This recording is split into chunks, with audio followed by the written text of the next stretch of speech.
Good morning, Peggy. Good morning. How are you? Very good.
All right. Reset. Oh, that's what that is. All right, it's 9 o'clock. I'd like to call the meeting to order.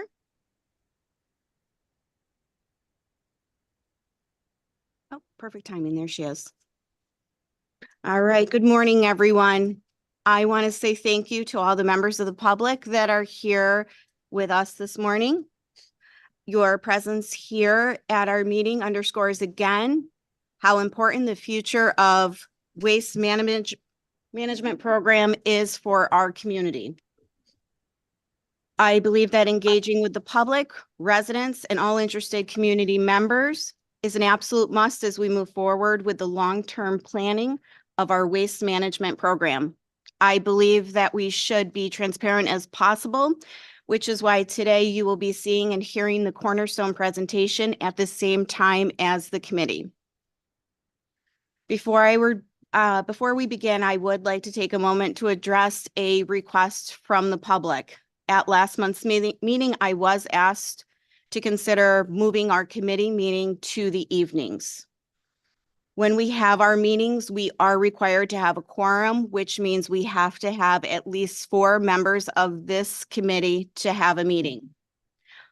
I do not dictate or act as a dictator. So therefore, I lead with a team mentality. So therefore, I emailed the committee and asked for their feedback and their input on moving the meetings.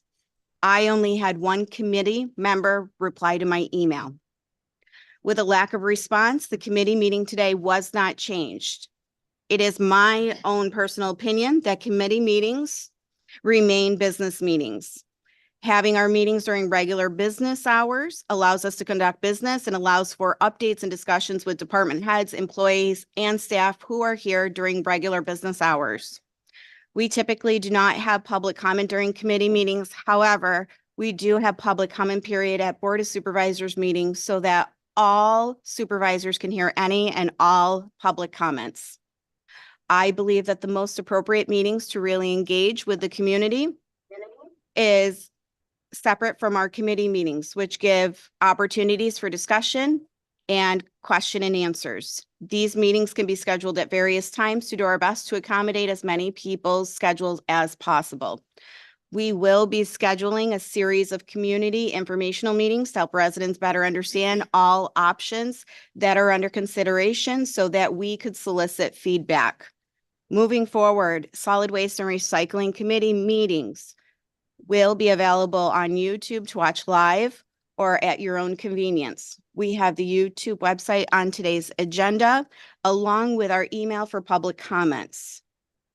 Do any supervisors have any thoughts or comments or anything they would like to add before we proceed?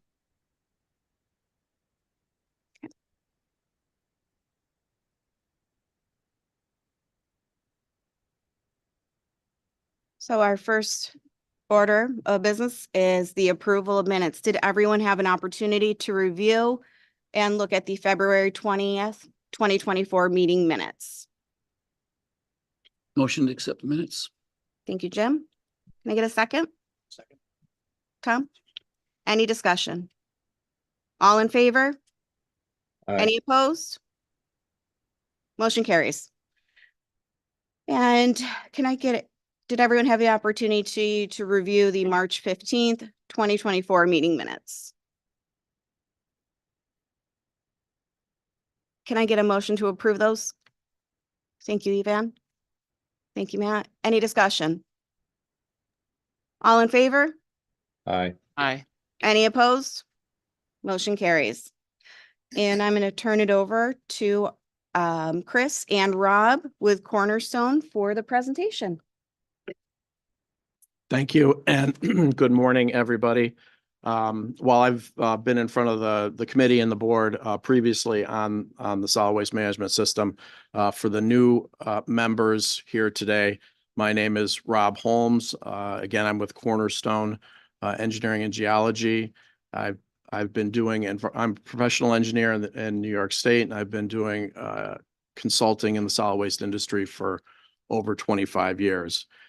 We appreciate the opportunity to present to the committee and the board members this morning on a new assessment related to the current options that the county is considering. We have a presentation today. We'll be able to answer questions from committee members and board members. And for the presentation today, I'm going to turn it over to Chris Kohler, who will be presenting. Chris. Thank you, Rob. As Rob indicated, my name is Chris Kohler. I am a civil engineer by trade. I've been in the solid waste industry for approximately 30 years, and that's how many years I've been practicing engineering, 30 years. Please feel free to interrupt me at any time. I think these things work better as a dialogue as opposed to a lecture. Nobody likes getting lectured to anyway. So just feel free to raise your hand or interrupt, and I'll try and answer your questions. We're going to go through the presentation. You're going to see a lot of numbers. The numbers are estimates, but between Rob and I's and my 30 plus years of experience, we think those numbers, while they're estimates, we're in the right ballpark. The numbers are large. I'm not going to sugarcoat it. The numbers are large, but there certainly are ways to soften those numbers, and we're going to discuss those at the end of the presentation. So let me see if I can work this. Do I have to aim it somewhere?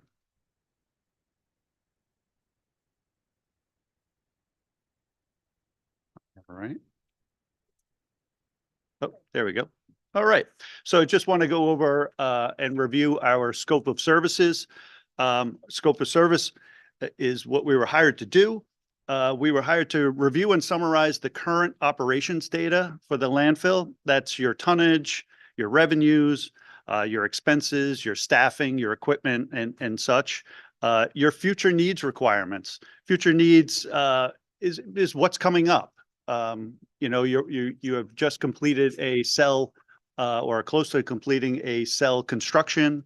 It's the cell closures. It's what you need to keep the landfill moving forward. We were tasked with revising the landfill gas generation and recovery model, which we did. We won't spend a lot of time on that. That's a very, very technical and would take up most of this meeting if we wanted to do that, but we'll touch on it. And then we were asked to do some financial modeling for the future and then provide a memo that summarized our findings. Okay, let's try that again. There we go. I'm on fire now. So your current operations, your tonnage has been averaging over the past 5 years about 55,000 tons per year. Your permit capacity is 60,000 tons per year. And I will say it's very hard to hit 60 right on the nose.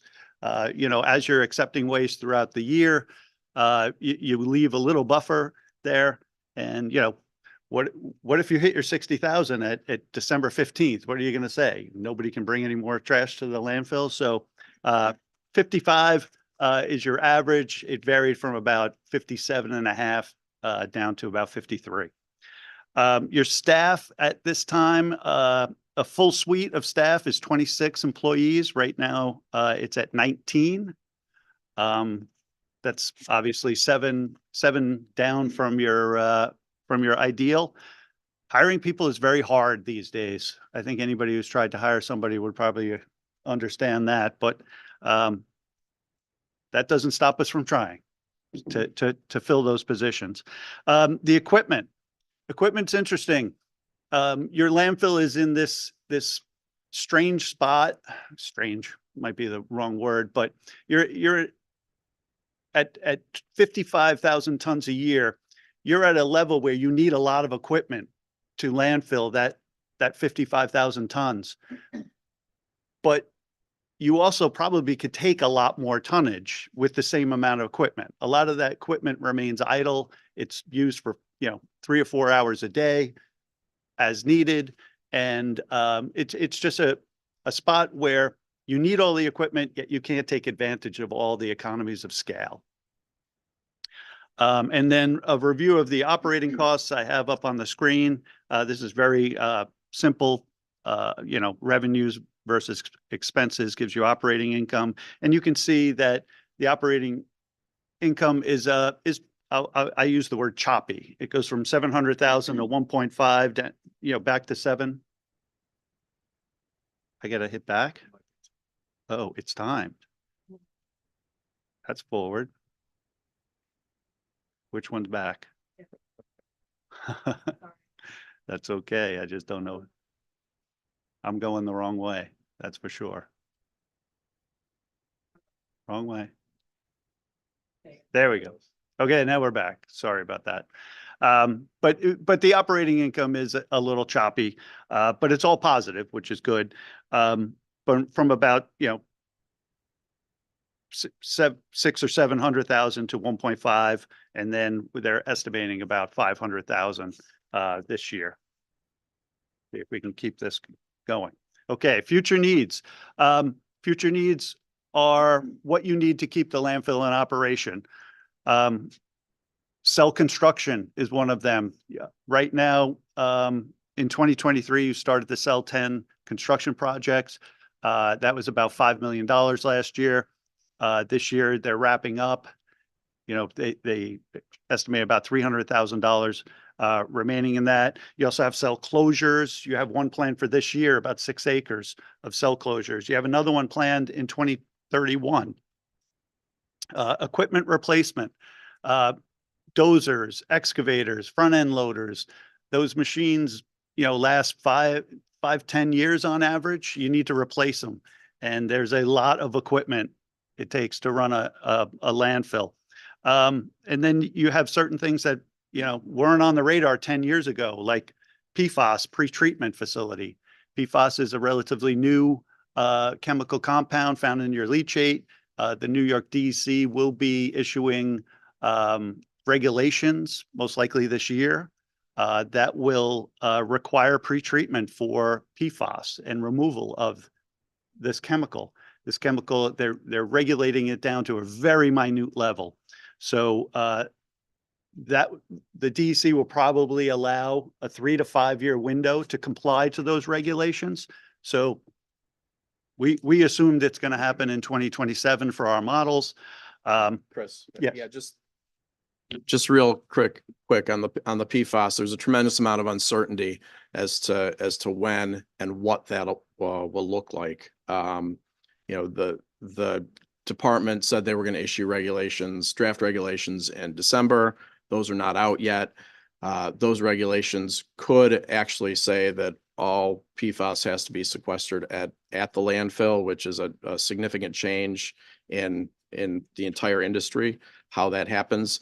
Those draft regulations have not come out. So again, as Chris mentioned, they're supposed to have a 3 to 5 year window on changes, but again, how quickly they come out with those regulations, how quickly they go through the draft process, what time frame they actually put on them is unknown, and actually what they look like. So there is probably the most uncertainty in that capital expenditure, but we do believe it's coming down the pipeline. You said to interrupt, so I will, when you say sequestered, you mean it's gotta be stored on landfill property? Right. Their suggestion was that it's solidified and it goes back into the landfill. Do you have any cost associated with treating this PFAS, getting it down to a level of, where they want it? The costs that we've included in this presentation are our best estimate at this point. They're actually higher than our previous presentations. But again, because of that uncertainty, it's difficult to put a pin on where it's going to be. I think we've talked enough about PFAS, but it's coming. It might vary when. We also have a landfill gas collection system improvement scheduled for this year, 2024. Changing the MRF to a transfer station. That is a capital project for 2025. So you see, these are things you can plan for, and we took into account during our economic model. Excuse me. Yes. I guess that was one of the parts of the report that surprised me. And so I was wondering where that directive came. I don't remember it being in the actual statement of what we asked you to do. So I was wondering where that direction came, that we were actually planning that as a potential to change from the MRF to a transfer station. Yep. That's my question. Where did that directive come to add that to the report? Just curious. The directive came from the county. I believe it was also based on one of our previous recommendations. We had assumed that recommendation would be implemented. If it is not, I mean, that's something that can be looked at, not part of this analysis, but it was based on our previous recommendation. Okay, so it came out of from the original report. Correct. Okay, because I don't believe the committee has ever really had any kind of full discussion. I think it's of an that. option that we put Okay. into this analysis as an option. Thank you. Then there are more typical costs on here, like operation and maintenance costs and post-closure costs. Just for everybody's knowledge, post-closure costs include leachate treatment. It's probably the biggest cost during the post-closure phase. Groundwater and gas monitoring, mowing the lawn, so to speak. And then there's a custodial care fund, which is after everything is closed, said and done, there's a 30-year window that you're just going to have to, mow the lawn and keep up with things. All right. Okay. So this is a slide that I'm calling like the timing of your capital projects. And you can see it spreads out from 2023 last year all the way to 2032. So it's about a 10-year window. And, I'm just going to spend some time on this. The landfill cell construction, I have $5 million in for 2023 and 279,000 in for 2024. And then there, if you look all the way to the right, there's more cells that will be developed as needed. And in 2023, there's $11 million there for the next cell construction. 2032, sorry. And then there's landfill capping. There's a 6-acre cap program for this year. So that's included in 2024 for 1.9 million. But again, in 2031, there is another capping program, and basically they continue every 7 years. So there's $2.7 million in 2031 allocated. The PFAS treatment, per your question, we're estimating a $7 million expenditure in 2027. 2027 is our best estimate. Again, as we said, it could be 27, 28, 29, but it's coming. Landfill gas improvements, there's $400,000 for 2024. And again, that MRF to transfer station is listed as $1.5 million in 2025. So we're going to keep this up for a second as we reflect back to our previous numbers in our previous report are a little different than the ones we're presenting today. And that is because the county has adopted an approach. This is our understanding that the county has adopted an approach that that trash pays for trash, meaning your tipping fee is going to cover the entire cost of all solid waste management within the county. And that's a fine approach. The other thing that has changed is it's come to our attention that the county wants to pay for all of these capital improvements up front without bonding, without borrowing money. So that means you have to have money on hand, and that takes a lot of wherewithal to save all that money in advance, and particularly for projects that are in not the planned 10 years out stage, but the things that come up from, like, let's say a PFAS program that is just coming out this year. That's something it's hard to plan for. So so that's why the numbers are so different. And this slide, and we'll spend a lot of time on this one. This is what I call the spending and savings plan. So as we go through this, you'll see that same landfill cell construction of $5 million in 2023. And then as you move across for the next 9 or 10 years, you'll see the 279 for 2024, and then you'll see this 1.287 pop up. And that's the money you'll need to save every year, so you have $11 million available in 2032. So it's a savings account. You have to put in a certain amount of money, and we know we're going to need $11 million then, so you have to put $1.3 million in the bank every year. And that goes for basically all of your projects if you don't want to bond for them. So if you have a capping program set up for 2024, you need $1.9 million in the bank today.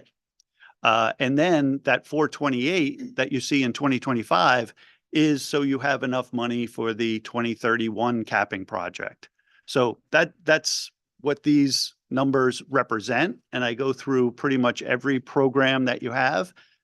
And again, the PFAS pretreatment, I'll point out, it's the fourth line down, is if you need $7 million in 2027, it means you have to put about $3.5 million in the bank in 2025 and 26 to have that money available in 27. So to not harp on this and just go to the bottom line, if you look at 2024, you're at $5.4 million just for your capital expenses and your savings programs, for lack of a better word. And then again, with that extra 3.5 million for the PFAS pretreatment in 2025, it jumps to 6.8 million. And then again in 26, 6.9 million. These are how much money you need to save. Yes, Jim. Just a quick question. We're capping in 24, which is the first time I've heard this. Are we at our maximum permitted level? I mean, we wouldn't cap part of the landfill unless we were already as high as we are permitted to go, correct? Well, there are options to cap the outside, some of the outside slopes. The top deck, I believe, gets some additional waste, so that would probably be left untouched in any capping program. But yeah, the outside slopes can be capped. Yes, the current recommendation from B&L is to cap the outer perimeter for leachate management, weeps, all that, and the looming EPA emissions coming. So to put a geotextile fabric cap on the outside, the same as we have done through cells 1 through 4.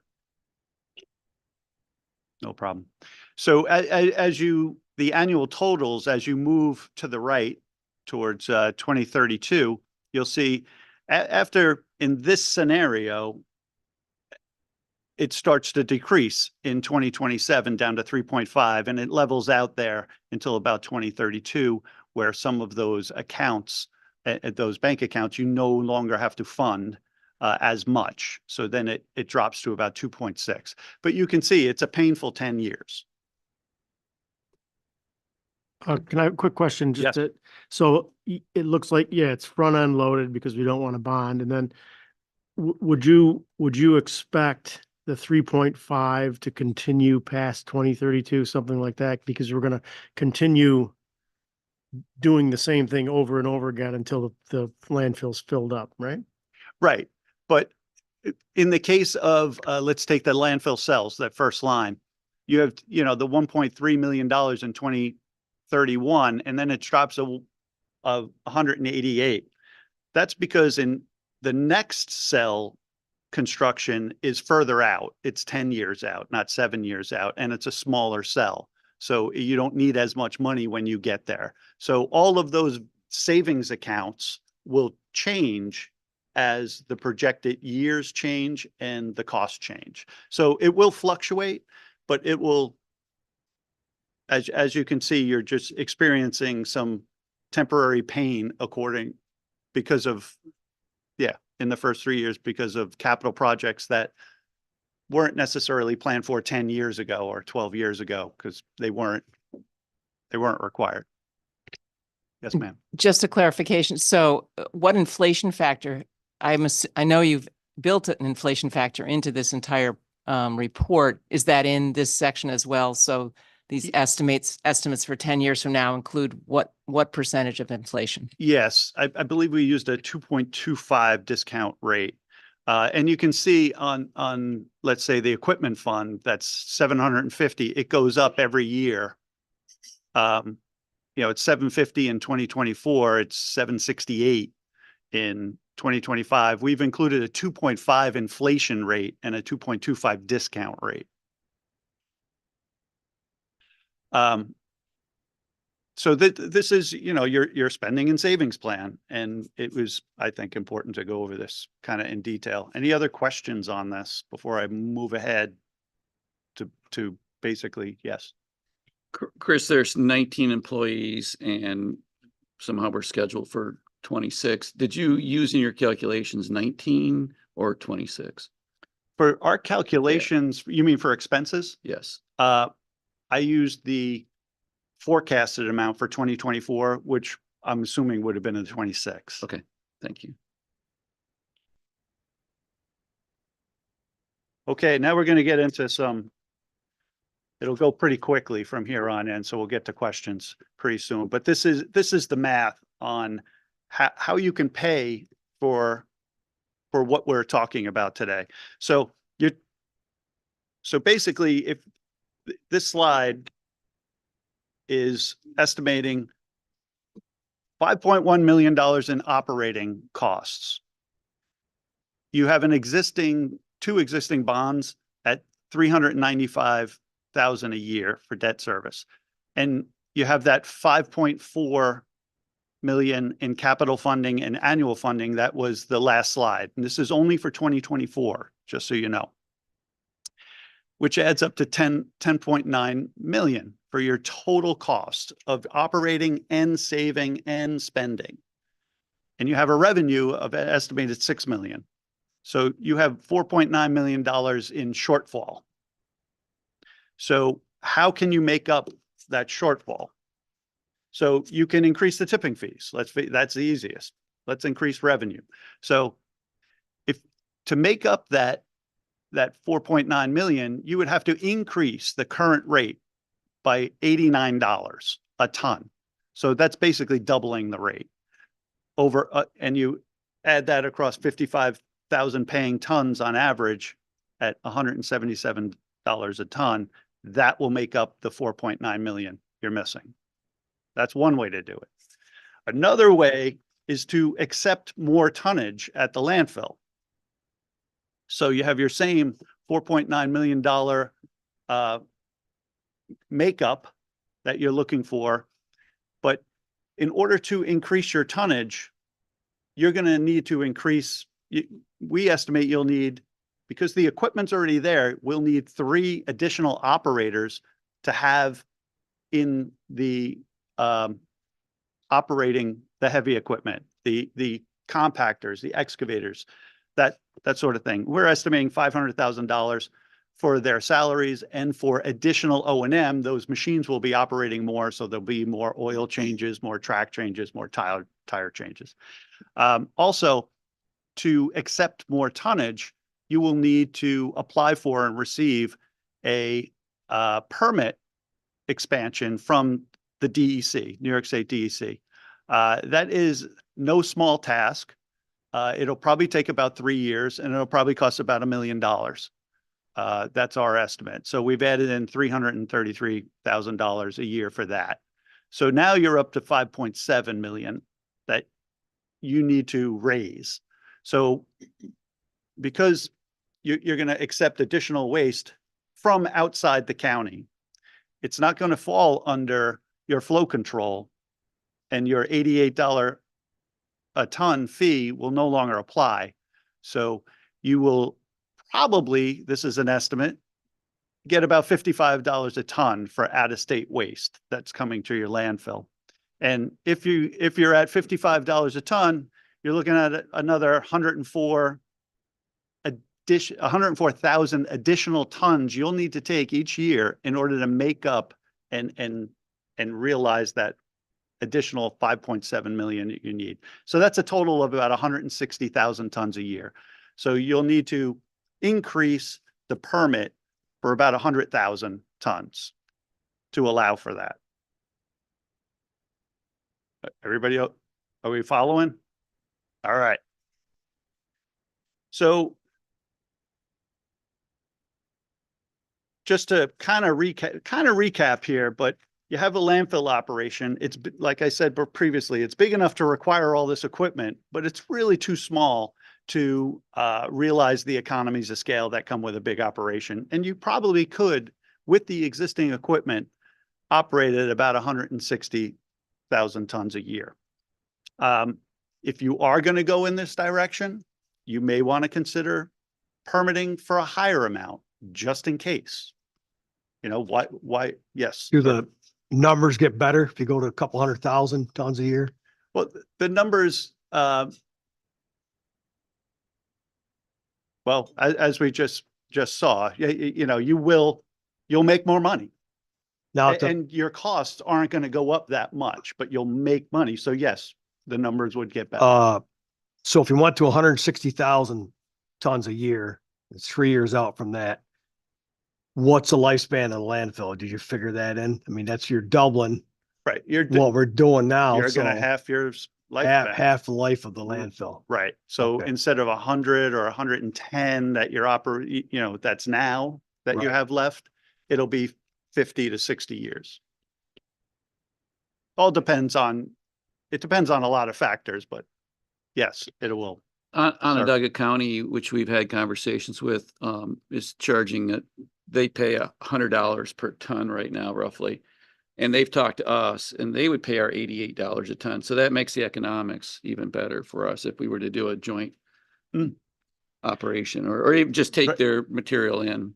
Yeah, there are hundreds of different, iterations you could do on this. I'm just presenting kind of the extremes or the one extreme, I would say. So, Let me just ask you this question now, as long as it's out there. Yeah. Do you see in your profession, is there a lot of public,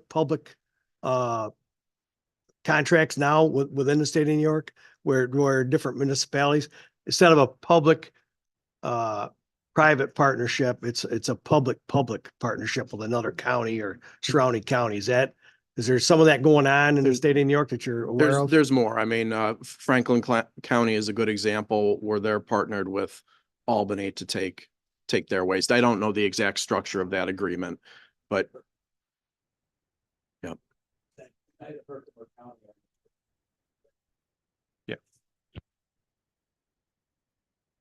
so, yeah, you can consider taking more tonnage. I know it goes against what we've talked about, the approach that the county's taking, but you can consider bonding for these nearer term projects, specifically the PFAS, the capping, and the projects that are coming up in the next couple of years. And that's to kind of smooth it out. It'll kind of like help you over that bump over the next 3 years that I showed you, that 6.8 and $6.9 million deficit. If you bond through that, you'll be able to smooth that out. Obviously you can increase your tip fee from 88 to a higher amount. For example, I think Franklin County is at 130. You just told me Onondaga is at 100. So you're relatively low on that scale. You can increase your tip fees. And if you're going to increase your tip fees, we would suggest considering adding like a CPI bump every year. Like every year you go up by a certain amount based on the consumer price index. So I did a few more of these graphs. If you were to bond, if just for the projects that are coming up in 2024 and 27. And basically, I'm assuming a $4 million bond that you would let in 2025 and a $7 million bond you would let in 2027. So very similar to the chart I just showed you. You can see the numbers in red are what you're bonding for. And on the bottom, I left the previous total and I put a strike through. I know it's hard to see, but the bottom number is the previous number and the top number would be the modified number. I'm sorry, it's very small. I was getting a lot of stuff on this. So you'll see, rather than the 5.4 million in 2024, if you bond now you're at 1.5 because you're gonna delay that project as well. And in 2025, you go up to 3.9, and the 3.9 reflects the $4 million bond issued for the landfill capping, the landfill gas improvements, the MRF to transfer station operation. That's about $4 million. And then you'll let another bond for $7 million for 2027, and you'll see you have a jump in 2028 when that bond starts coming due, and you jump up from 3.9 to 4.9 because you're going to pay $1 million for that bond over the next 10 years. So that would continue. So obviously you're paying more money for something you're borrowing money from, but it smooths it out so you don't have that big hump in 2025, 26, 27, where you got to save a lot of money. So that's what these charts are reflecting. I ran these same numbers, with the operating costs, the debt service, the capital funding and annual, and if you bond, you're at that 4.235 level. That would require an increase of the tip fee by $77 a ton over 55,000 paying tons. And that would increase your tipping fee to $165 a ton, and that would make up the 4.2 million in 2025. These are the 2025 numbers. And if you need to increase the tonnage, that same 500,000 and 333,000 for operators and permit fees, you're up to 92,000 additional tons necessary, or a total of 150. So those numbers have gone down, as we indicated. As you accept more tons, you can, or you bond, the numbers go down, but they extend a little further. Also, per Jim's point, if we can get out of county waste, I know we said out of state, some people would Oh, rather have it in the state, but Out of county out of waste, county, and that number went from 55 to 100. I don't know how much Onondaga's, then you'd only need, 45. right. But you go from 50 to 100, you need half the tonnage. Now your landfill lasts. Sure. I mean, again, these are examples. We can play with them. We can push things out. Exactly. And there's one other thing that I would point out is that we included a $800,000 a year annual fund for post-closure use. If you're going to continue to operate the landfill for 50 or 60 years, you can push that number out. So there are ways to, that's the softening that I was talking about, bonding over the short term to even those numbers out. And you could actually delay things. You could delay capping for a year or two. You can delay the funding of the post-closure accounts, things like that. So there are a lot of iterations we could do to get to the right balance, but we presented an extreme case here. But all the numbers are going to be large. Irrespective of what you're doing, everything's going up. Chris, there's another revenue, and that's revenue from our gas generation. Could you talk about that a little bit? I'm not sure if Greg knows, but what was our maximum SCFM that we produced at any one time? I think most recently it was 240, but I think it was averaging about 300,000. The gas curve showed about 300,000 at the current tonnage intake levels. So is there a value attached to that? Well, that's a very difficult question to answer. For a small site, for that amount of gas, it's very difficult, as the county experienced with their operator. It supports one engine. One engine is difficult because of maintenance, operator availability, and the industry right now is moving away from electric generation because of rates, because of incentives to convert it to RNG, renewable natural gas. And that's where many facilities in the state have already changed or are working to change. The same challenges will present themselves in terms of a scale, but we do believe that there is a potential revenue stream. It's but the capital costs that need to be outlaid to get there are difficult to determine. So our previous recommendation was to bring to go out for explore bids for a renewable natural gas system. I think the revenue in recent years was about $100,000. I think it's likely that it would be higher than that. I don't think it's going to go to $1 million, but there is an opportunity there for additional revenue from the gas.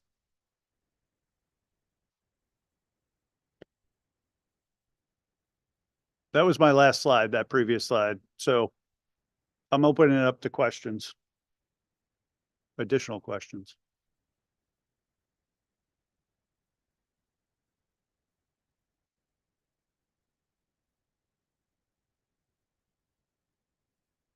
Okay. Yes, Matt, I'll have a question.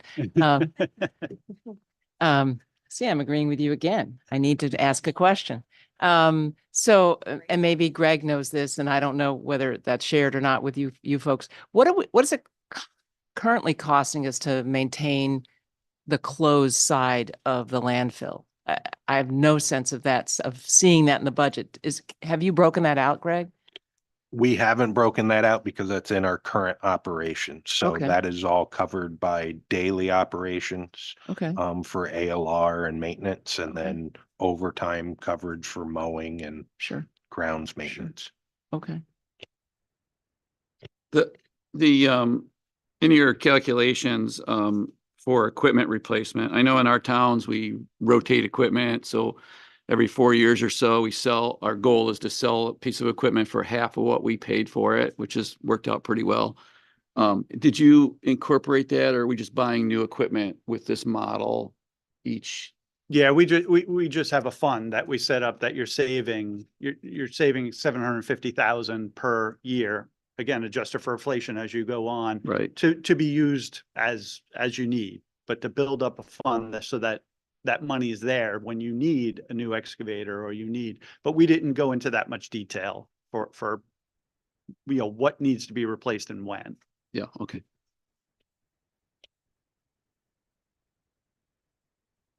Sir. It's really a sad story because, we have I think a well-run landfill for the most part. I agree. And, it's nice. For years, just Madison County trash went there. But now the reality of it is we just don't take in enough trash to make this cash flow. That's really where we're at. It's hard for us as a small county, a small landfill, to be able to buy these dozers and things that they need up there, equipment and employees, and compete against these other landfills that might be doing whatever it is. I'm sure on the scale in New York State, we're probably one of the lowest as far as tonnage per year that there is. We have a blessing because we have acres left of landfill capacity, which is a blessing. And so I think that's the long and the short of it. I think myself, I'm not on this committee, but this is an important thing. That's why I've gotten more involved with this. It's a huge issue with the county, as you can see. But right now, it's looking to me like we've got to take in some more trash if we're gonna maintain the way things are, unless we can do some sort of public to public type thing, or and so on and so forth. If we're not going to do a public private deal, it's going to be more trash. It looks like we're 3 years out from doing that with the permitting process. So whatever, that's more of a dissertation than a Well, question. it's a good summary. But yeah. So you were paying attention. So thank you. I guess I would just add a comment too, maybe based on a farmer's perspective, which is that this is really not that different than what's happened in dairy farming or other kinds of agriculture throughout New York State and throughout the country. And the mom and pop dairy farms just cannot survive because they aren't producing enough milk every year to pay for the capital needed and the employees needed to actually just run a regular, the same size farm. So inevitably, we've gone from, 60 cow dairies to 100 cow dairies to 500 cow dairies to 2,000 cow dairies. And that's just what's happened. And that's an economic reality. And I think the same thing, if I think it may be a more comprehensible way for people to understand this is part of what we have to face in the landfill business too. And it's unfortunate, but it's a reality. Yeah, I would like to add that, in addition to the normal economics of labor and equipment going up because of inflation, the waste industry has an additional pressure, and that's the environmental regulatory environment. And the department has basically come out and said that landfilling is too inexpensive. Disposal is too inexpensive, and they're the PFAS regulation, how they manage. So they're changing regulations. It's becoming more difficult and more costly to operate a landfill, and a lot of it makes sense. Where we want to operate these facilities in an environmentally sensitive way. But that's adding to the pressures for solid waste management.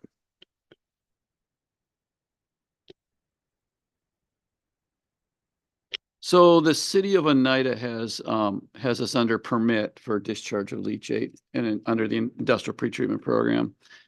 They may very well have a limit set by DEC that could drive our limits even lower, right? So I think that's a consideration. I know DEC for facilities that my company manages right now are just studying it. We just got a new permit that we're studying it for a year. I don't expect to see anything coming out of DEC for a couple years, actually.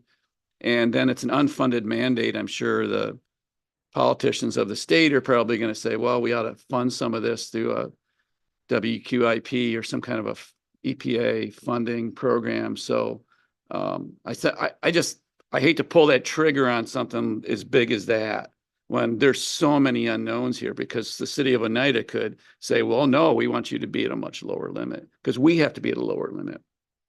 So there's just a lot of variables. I think DEC is going to really wrestle with this for a while. Yeah.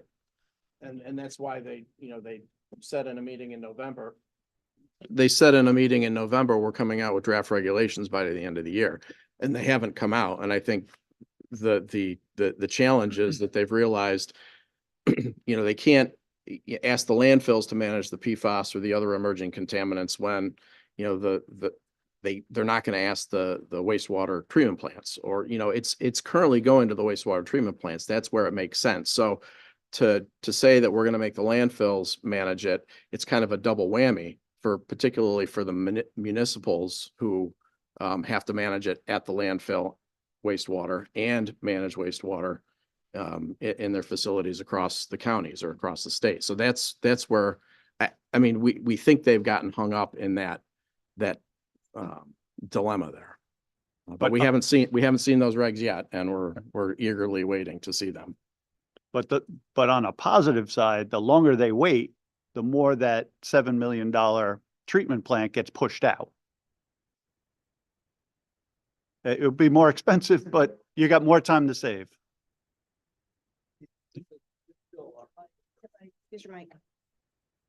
I think that the technologies will, as they have in any of these processes, they usually tend to get cheaper because you get competition all of a sudden. Lots of people are already starting to get in the game and say, hey, we'll privatize your treatment of PFAS. We'll build a treatment plant and then charge you X to treat.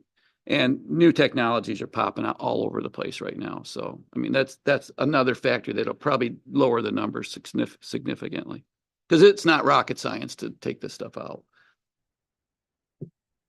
Well said. So I think, if I'm not mistaken, earlier, maybe yesterday, there was another set of slides that came out that had some additional information about a comparison to Franklin County. Yeah.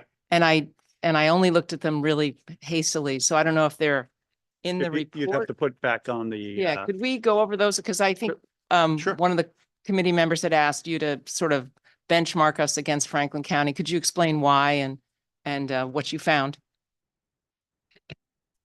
Are we on there? Okay, I'm trying to get to. All right, we're gonna. Okay, these are the additional tables that we were talking about. So this one here, Madison County's on the top and Franklin County's on the bottom, and you'll see that it's very similar. Franklin County also has a landfill that's municipally operated, and they also have 3 satellite transfer stations. So it's a very, very adequate comparison. They have a permit. It was 100, but then they increased it to 100, and I thought it was 70 or 80. So you can see in 2023, they took 107,000 tons of MSW and 70,000 tons of beneficial use material as cover, I'm assuming. So they're up at about 180, and Madison County is at 53. So that's the tonnage story. There we go. And then we have their revenue, which we have up there, and you can see their revenue is, quite frankly, much higher. In 2020, their revenue is $9 million. Then it's increasing 10 and almost $12 million last year. and this, by the way, I got this from their, from the Franklin County website, from their annual reports that they publish, every year. So they're about, twice the size of you, and they're making twice as much money. But their margins are a little bit higher if you look at their income. Their revenue to operational income, while it was very low in 2019, they've got $3 million operating income in 2020, 3.5 in 21, then it drops. My guess is it drops because they're paying for some capital improvement plan. And in 2023, it was 4.6 million. So again, but they have just about the same suite of employees as, okay, these are their rates. I'll just go through these tables one by one. They have a graduated rate where if you bring 40 pounds of trash, you pay $8. That's $400 a ton. And then if you bring a ton of waste to them, they charge you 130. So 130 being the minimum price for MSW. This is the Madison County equipment list. I'm not going to go through that, but if you look at the staff, Madison County has, a staff of 26, a suite of 26 assigned positions, 19 filled right now. Actually, I can't see the bottom on my screen, but I believe they had 28. They had 28. I'm going from memory here. And they were, so you can see they have about the same staff, about the same equipment, but they're doing 170 or 180 tons a year, 1,000 tons a year, excuse me. So again, same costs, much more revenue, or similar costs, excuse me. I think that was it. Yep.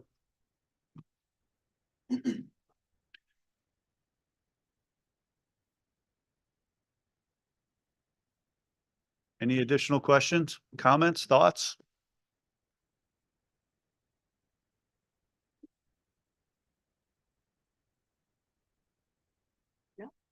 All right. Well, thank you both. Oh, sorry. Sorry. I saw the look. All right. Thank Thank you. you for having us. And, we'll stick around for a little bit. Thank you. Okay. All right. Sounds good. Thank you very much.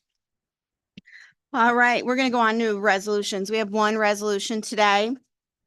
And before we get into the actual resolution on today's agenda, I have asked our purchasing agent, Lori, to join us today to explain the RFB process and a brief history of the agreement of the sale of recycled paper from the ARC recycling facility. Lori, thank you for coming. Thank you. Okay, so we bid the recycled paper for Madison County out on, it went into the newspaper and out to public on March 7th, and we opened it on March 21st. That's typically a 2-week period, and that's where most of our bids go out for that term. During the time that it was out, we had 5 companies look at it. We had one of the companies, Continental Paper Grading. They asked questions on it. When it came time for the bids to be due and opened, we only had Casella bid. Same as in 2018, we did the same type of process. Casella was the only one that bid. And in 2018, they had bid at 77.5% per ton. And this year they bid 82.5% for the ton, and the floor price at $30 a ton remained the same as in 2018. And this contract will be a 2-year term with 2 1-year extensions.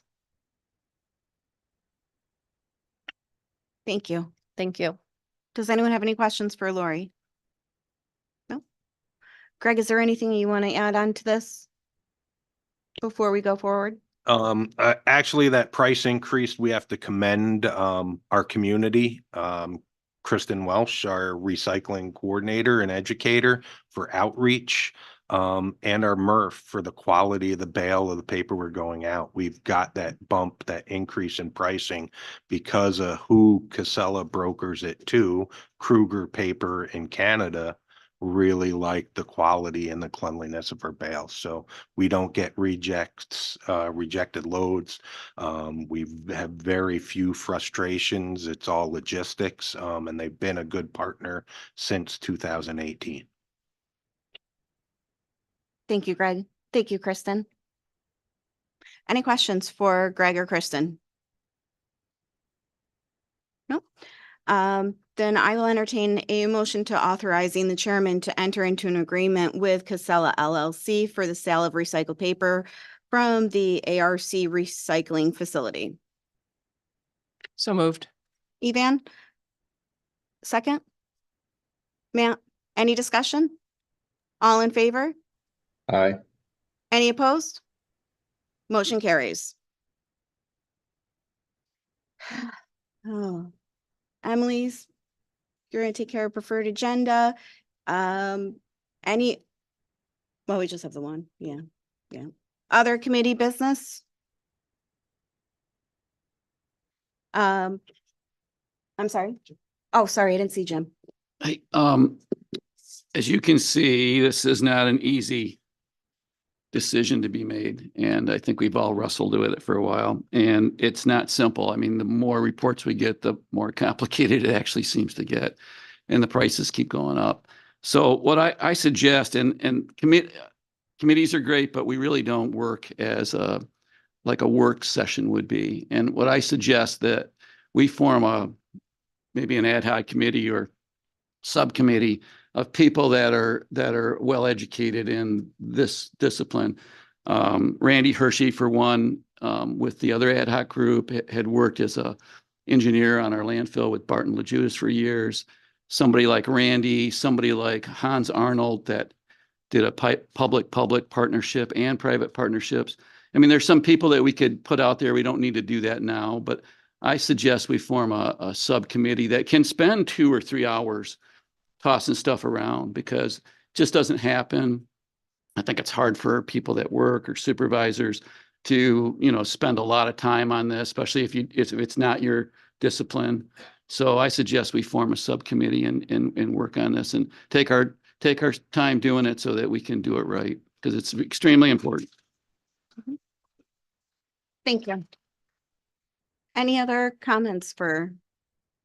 I would, generally agree with Jim. This is going to take a lot of work.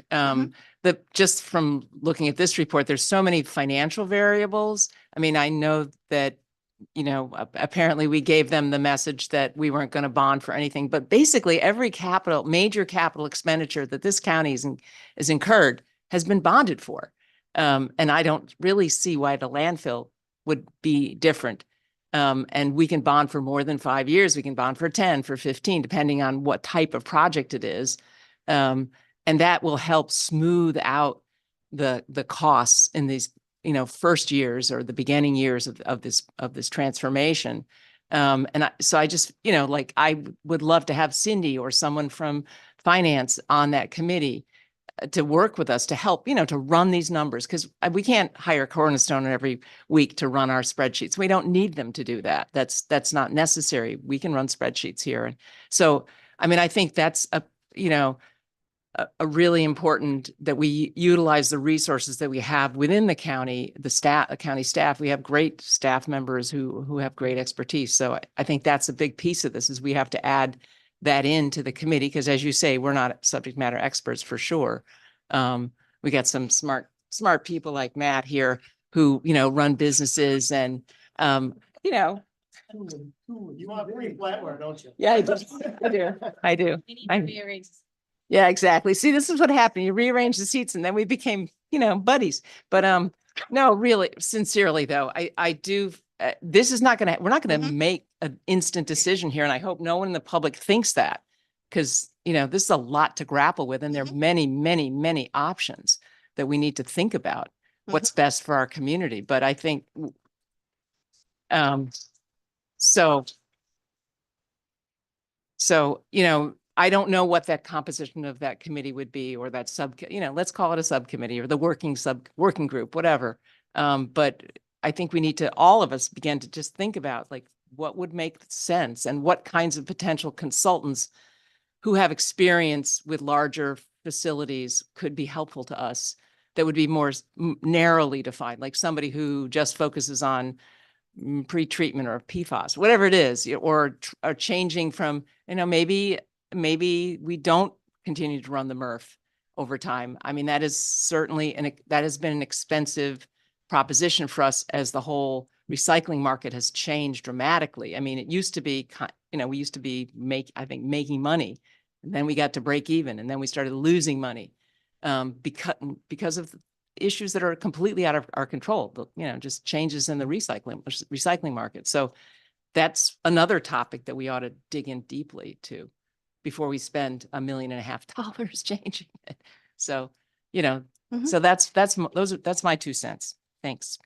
There is a provision in the rules to establish an ad hoc committee through the chairman of the board. And so maybe what we can do is, if committee members have nominations of people that they would like to be considered for this ad hoc committee, to send them to Melissa and the chairman, and we can review it as a group with the solid waste committee and make a recommendation.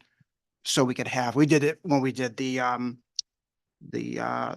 gas stuff, the fracking, but Roger Bradstreet chaired that. So Yep, I we remember. can do that. And I think that's a good way of making something more official and having those meetings and discussions with that group. So I would recommend getting nominations to Melissa and John, and we can sit down and talk about it. I agree. Thank you. Anything else? Community business. All right, so we will be entering into executive session as our final item on our agenda. I will be asking our Director of Human Resources, Ryan, to join us in executive session. When we exit executive session, we will only be adjourning, and our next meeting will be April 30th, 2024 at 9 a.m. So I want to thank, I'm going to do it. I got it. But I just, Use your microphone, Tina. You be quiet. well, so then I would like to make a motion to enter into executive session for employment history of a particular person or corporation. Can I have a second? Matt? Sorry, it was me. I went right for it. Any discussion? All in favor? Aye. Opposed? Motion carries. Thank you, everybody.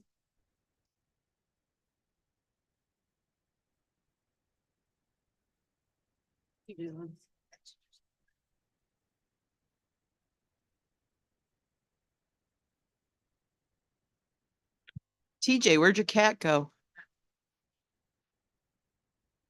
I think he was hungry. The